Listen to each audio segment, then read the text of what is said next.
सभी का स्वागत है आपके अपने YouTube चैनल पे। तो आज की इस वीडियो में हम स्टार्ट करेंगे अपने चैप्टर नंबर 13। हमारे चैप्टर नंबर 12 तक तो हमने मैथ्स कवर कर दी है। चैप्टर नंबर 12 हमारी कंप्लीट हो चुकी है। हम स्टार्ट करेंगे चैप्टर नंबर 13 जिसका नाम है सरफेस एरिया एंड वॉल्यूम, जिसको हम हिंदी में पृष्ठीय क्षेत्रफल और आयतन बोलते हैं। ठीक है, तो इसमें आज के इस लेक्चर में ये हमारा लेक्चर बने इस चैप्टर का। इसमें हम क्या करेंगे, इसमें हम ओनली फॉर्मूला देखेंगे। फॉर्मूला जिस चैप्टर से रिलेटेड हमारे फॉर्मूला जो सूत्र हैं उनको देखेंगे। तो यहाँ से सबसे पहले अगर मैं दो विमीय आकृति की बात करूं,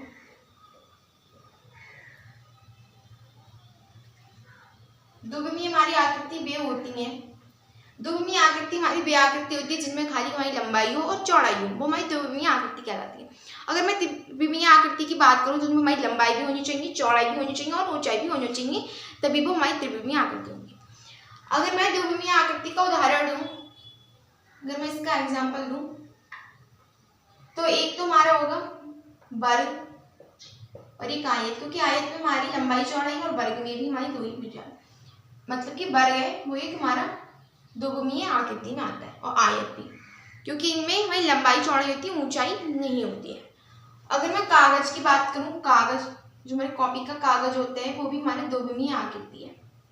ठीक है, अगर मैं बुक की बात करूं, कागज तो हमारा दो विमीय आकृति, अगर मैं बुक की बात करूं तो बुक हमारी दो विमीय आकृति नहीं है, वो त्रिविमीय आकृति है। वो त्रिविमीय आकृति क्यों है? वो इसलिए क्योंकि उसमें हमारी लंबाई भी होगी, चौड़ाई भी होगी और ऊंचाई भी होगी। ठीक है, तो जो दो विमीय आकृति है, सबसे पहले तो ये हमारा एक वर्ग है। ठीक है, ये हमारा क्या है? तो वर्ग है। तो सबसे पहले हमने इस भुजा को x मान लिया है। सभी भुजाओं, वर्ग की सभी भुजा बराबर होती हैं तो इसलिए ये x है। अगर हम वर्ग के परिमाप ज्ञात करें, वर्ग का परिमाप, तुम्हारा वर्ग का परिमाप क्या होगा? यहाँ से हमें सबको पता है कि वर्ग का परिमाप होता है 4 गुणा भुजा। सभी ने रट लिया है कि वर्ग का परिमाप क्या होता है? 4 गुणा भुजा, लेकिन हमें इसमें रट नहीं है, हमें कॉन्सेप्ट को समझ रहे हैं। तो यहाँ से वर्ग के परिमाप के लिए एक भुजा ये, यानी कि जैसे वृत्त की परिधि होती है, वृत्त की परिधि में 2πr होती है, इसी तरह से जो वर्ग का परिमाप होता है कि किसी वस्तु के चारों ओर घूमा गया क्षेत्र हमारा वर्ग का परिमाप कहलाता है। तो यहाँ से अगर मैं यहाँ से स्टार्ट करूं तो यहाँ से 1x, यहाँ से यहाँ तक की जो हमारी दूरी है वो x है। वर्ग का परिमाप यानी चारों ओर ये भी हमारा x है, फिर इधर ये भी x है, ये हमारी x है। वर्ग के परिमाप की बात करें यहाँ से तो x 2x, यहाँ से 3x, यहाँ से 4x। तो जो हमारा वर्ग का परिमाप होगा, वर्ग का परिमाप, उसका हमारा फॉर्मूला होगा 4x। ठीक है, एक तुम्हारा फॉर्मूला निकल आया। और यहाँ पर बात करें वर्ग का क्षेत्रफल, वर्ग के क्षेत्रफल की।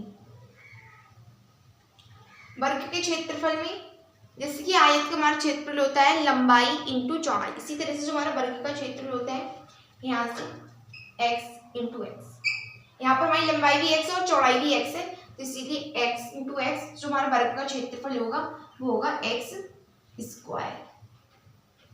इसको हम लिख सकते हैं भुजा स्क्वायर, इसको 4 गुणा भुजा। यहाँ पर जो लिख देते हैं, जहाँ x है वो हमारी भुजा है। ठीक है, अब हम बात करें वर्ग के परिमाप की, वर्ग का विकर्ण। वर्ग का विकर्ण क्या होगा? वर्ग का विकर्ण हमारे यही होगा।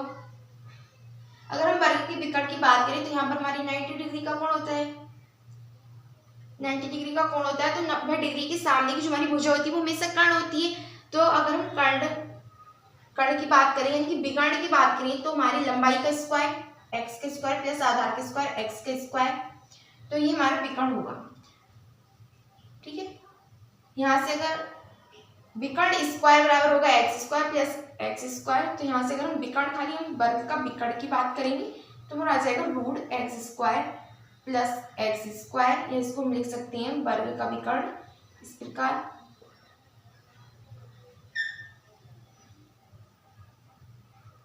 यहाँ से हम लिख सकते हैं वर्ग का विकर्ण बराबर x square plus X square मिलकर हमारे हो जाएंगे 2x², और यहाँ से √2, और जो x है एक्स स्क्वायर से हमने स्क्वायर से रूट हट जाता है तो x पे खाली रूट हटेगा, तो इस यहाँ पर आ जाएगा √2x, x पे हमारा रूट नहीं है। ठीक है, ये हमारा वर्ग का विकर्ण है। अब इसके बाद हम आते हैं वर्ग के बाद आयत पे।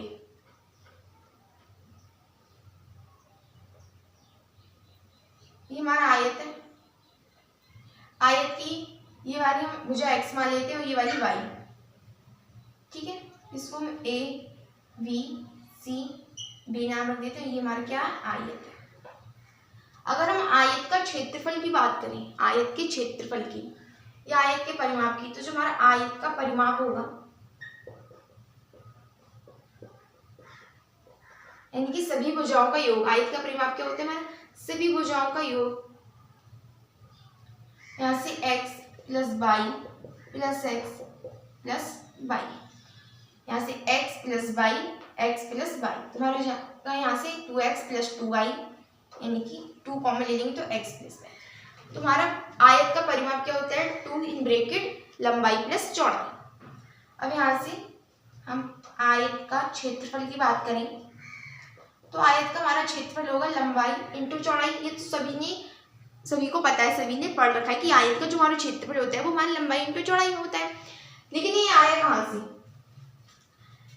तो यहाँ से हमारी जो लंबाई है वो यहाँ पर y है और क्षेत्रफल है वो x है।